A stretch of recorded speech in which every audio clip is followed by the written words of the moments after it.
Hello everyone, আপনারা সকলেই জানেন ট্রানজিশন আমাদের ভিডিওর জন্য কতটা গুরুত্বপূর্ণ। সেজন্য আমি আজকের ভিডিওতে আপনাদেরকে শেখাবো কিভাবে আপনারা প্রিমিয়ার প্রো ব্যবহার করে এরকম একটি 3D টানেল জুম ট্রানজিশন তৈরি করবেন।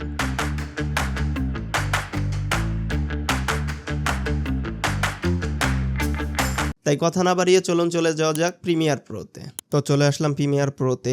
আপনারা দেখতেই পারছেন আমি আগে থেকে এখানে দুটি ফুটেজ ইম্পোর্ট করে রেখে দিয়েছি। তো সর্বপ্রথম আমাদের একটি সিকোয়েন্স তৈরি করে নিতে হবে। সেজন্য আমি প্রজেক্ট প্যানেলে মাউসের রাইট বাটন ক্লিক করে চলে যাচ্ছি নিউ আইটেমে। নিউ আইটেম থেকে সিকোয়েন্স, এখান থেকে সেটিংয়ে গিয়ে আমি 30 ফ্রেম রেটের একটি ফুল এইচডি সিকোয়েন্স সিলেক্ট করে নিলাম। তারপর আমি এখান থেকে ওকে প্রেস করে দিচ্ছি। এখন আমাদের প্রথম ফুটেজটিকে সিলেক্ট করে টাইমলাইনে এনে আমরা ছেড়ে দিব। তারপর আমরা আমাদের টাইমলাইনটিকে একটু জুম করে নিব। জুম করার পর আপনারা আপনাদের টাইম ইন্ডিকেটরটিকে এরকম ট্র্যাক করে সামনের দিকে নিয়ে যাবেন। আপনারা যেখান থেকে আপনাদের ট্রানজিশনটি শুরু করতে চান এই টাইম ইন্ডিকেটরটিকে সেখানে এনে রেখে দিবেন। তো আমি চাচ্ছি আমার ট্রানজিশনটি এখান থেকে শুরু হোক, সেজন্য আমি আমার টাইম ইন্ডিকেটরটিকে এখানে এনে রেখে দিলাম। তারপর আপনারা আপনাদের এই লেয়ারের একটি কপি তৈরি করে নেবেন।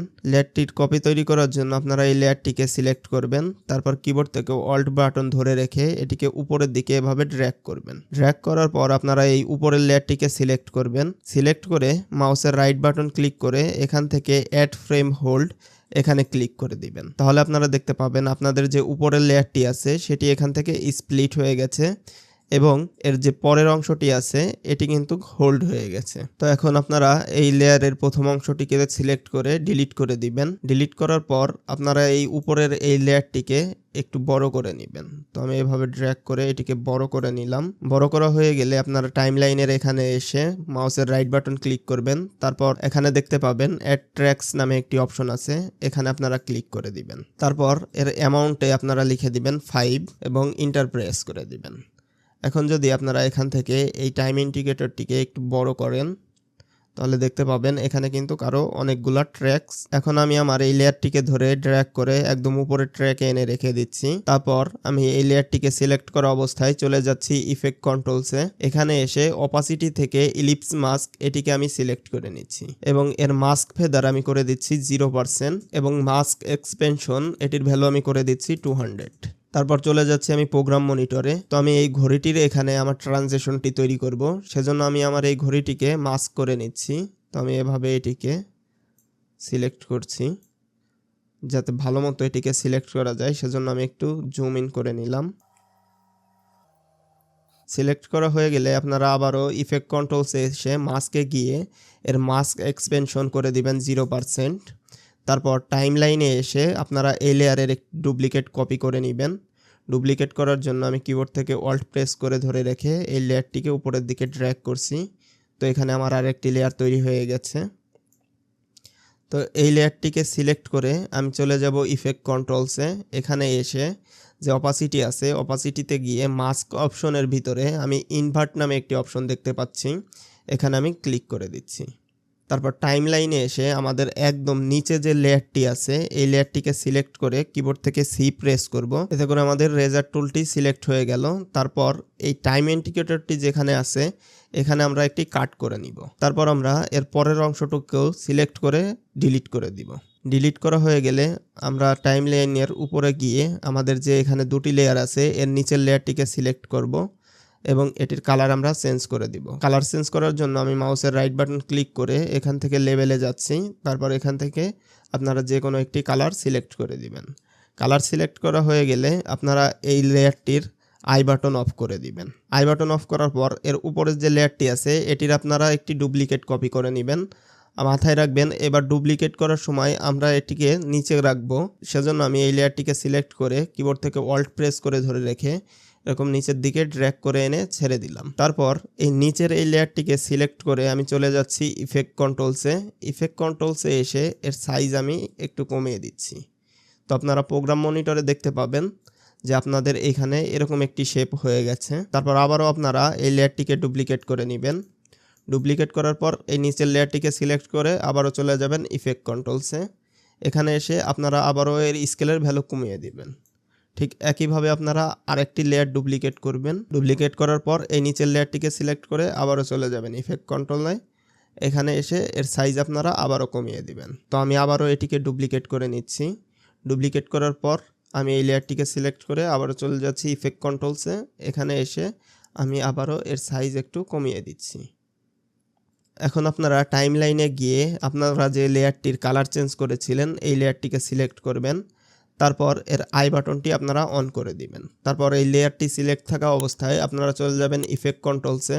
এখানে এসে এর পজিশনে আপনারা একটি কি ফ্রেম অ্যাড করে নেবেন এবং এর রোটেশনে একটি কি ফ্রেম অ্যাড করে নেবেন। তারপর কিবোর্ড থেকে শিফট প্রেস করে ধরে রেখে মাউসের রাইট বাটন আপনারা 4 বার প্রেস করবেন। 1 2 3 4 4বার প্রেস করার পর আপনারা পজিশন থেকে এই ঘড়িটি বা আপনারা যে অংশটাকে মাস্ক করেছিলেন সেটিকে এরকম স্ক্রিনের বাইরে দিয়ে দিবেন। তো আমি এইভাবে এটিকে বাইরে করে দিলাম। তারপর রোটেশনে গিয়ে আপনাদের রোটেশনের প্রথম কি ফ্রেমটিকে সিলেক্ট করে ড্র্যাগ করে আপনাদের যে টাইম ইন্ডিকেটরটি আছে এখানে এনে রেখে দিবেন। তারপর টাইম ইন্ডিকেটরটিকে একদম শুরুতে নিয়ে আসবেন। শুরুতে আনার পর আপনারা এই রোটেশনের ভ্যালু করে দিবেন 360 ডিগ্রি। তারপর চলে যাবেন ইফেক্টসে এসে আপনারা সার্চ দিবেন ডিরেকশন ব্লার লিখে। তারপর এখান থেকে এই ডিরেকশন ব্লারটিকে সিলেক্ট করে আপনারা আপনাদের এই ইয়েলো লেয়ারের উপর এনে ছেড়ে দিবেন। ছেড়ে দেওয়া হয়ে গেলে আপনারা ইফেক্ট কন্ট্রোলসে গিয়ে একটু নিচের দিকে আসলে এখানে দেখতে পাবেন ডিরেকশন ব্লার নামে অপশনটি চলে এসেছে। এখান থেকে ডিরেকশনের ভ্যালু আপনারা করে দিবেন 90% এবং ব্লারের ভ্যালু আপনারা করে দিবেন 5 অথবা 6%। তো এখন আপনারা এই সবগুলা লেয়ারকে সিলেক্ট করবেন। সিলেক্ট করে এটিকে আপনারা আরেকটু বড় করে নেবেন। বড় করা হয়ে গেলে আপনারা ইফেক্ট কন্ট্রোলসে গিয়ে আপনাদের টাইম ইন্ডিকেটরটিকে আপনারা সেকেন্ড কি ফ্রেমের কাছে নিয়ে আসবেন এবং সেকেন্ড কি ফ্রেম দুটিকে আপনারা সিলেক্ট করবেন। সিলেক্ট করে আপনারা এই সেকেন্ড কি ফ্রেম দুটিকে ইজ ইন করে দিবেন। ইজ ইন করা হয়ে গেলে আবারও টাইমলাইনে এসে আপনারা এই সবগুলা লেয়ারকে সিলেক্ট করবেন। সিলেক্ট করে মাউসের রাইট বাটন ক্লিক করবেন। তারপর এখান থেকে আপনারা এটিকে নেক্সট করে নেবেন। নেক্সট করার পর আপনারা চলে যাবেন ইফেক্টসে এসে আপনারা সার্চ দিবেন ট্রান্সফর্ম লিখে। তারপর এই ট্রান্সফর্ম নামে ইফেক্টটিকে ধরে ড্র্যাগ করে আপনাদের নেক্সট লেয়ারের উপর এনে ছেড়ে দিবেন। তারপর ইফেক্ট কন্ট্রোলসে গিয়ে একটু নিচের দিকে আসলে আপনারা এখানে দেখতে পাবেন ট্রান্সফর্ম নামে অপশনটি এখানে চলে এসেছে। তারপর এই ট্রান্সফর্মের ভিতর থেকে আপনারা স্কেলে একটি কি ফ্রেম অ্যাড করে নেবেন এবং এর রোটেশনে একটি কি ফ্রেম অ্যাড করে নেবেন। তারপর কিবোর্ড থেকে শিফট প্রেস করে ধরে রেখে কিবোর্ডের রাইট অ্যারো আপনারা 8 বার ক্লিক করবেন। তো 8 বার ক্লিক করার পর আপনারা এটিকে স্কেল করে দিবেন যতক্ষণ পর্যন্ত আপনাদের এই মাস্কের ভিতরের কালো অংশটুকু পুরো স্ক্রিনে চলে না আসছে ততক্ষণ পর্যন্ত আপনারা এটিকে স্কেল করতে থাকবেন।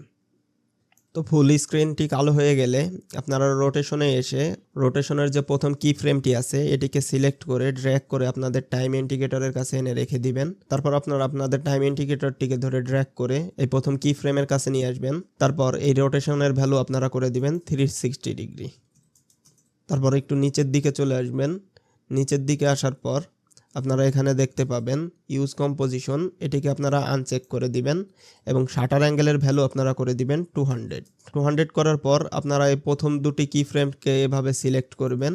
সিলেক্ট করে মাউসের রাইট বাটন ক্লিক করে এখান থেকে ইজ আউট এবং দ্বিতীয় কি ফ্রেম দুটিকে সিলেক্ট করে এখান থেকে ইজ ইন করে দিবেন। এখন আপনারা চলে যাবেন প্রজেক্ট প্যানেলে।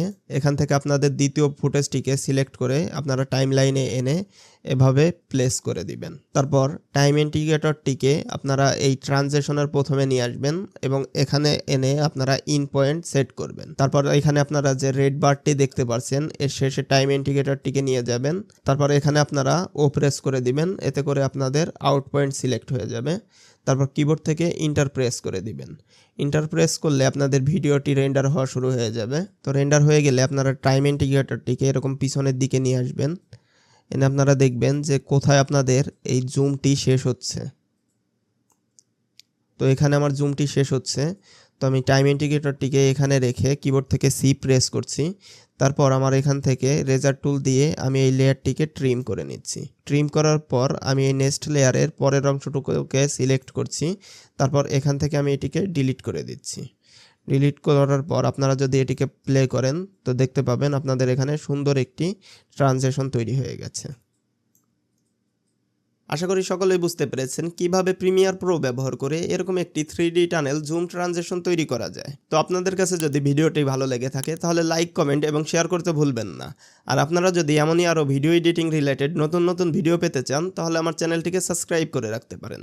তো দেখা হচ্ছে নেক্সট ভিডিওতে। ততক্ষণ পর্যন্ত সুস্থ থাকুন। আল্লাহ হাফেজ।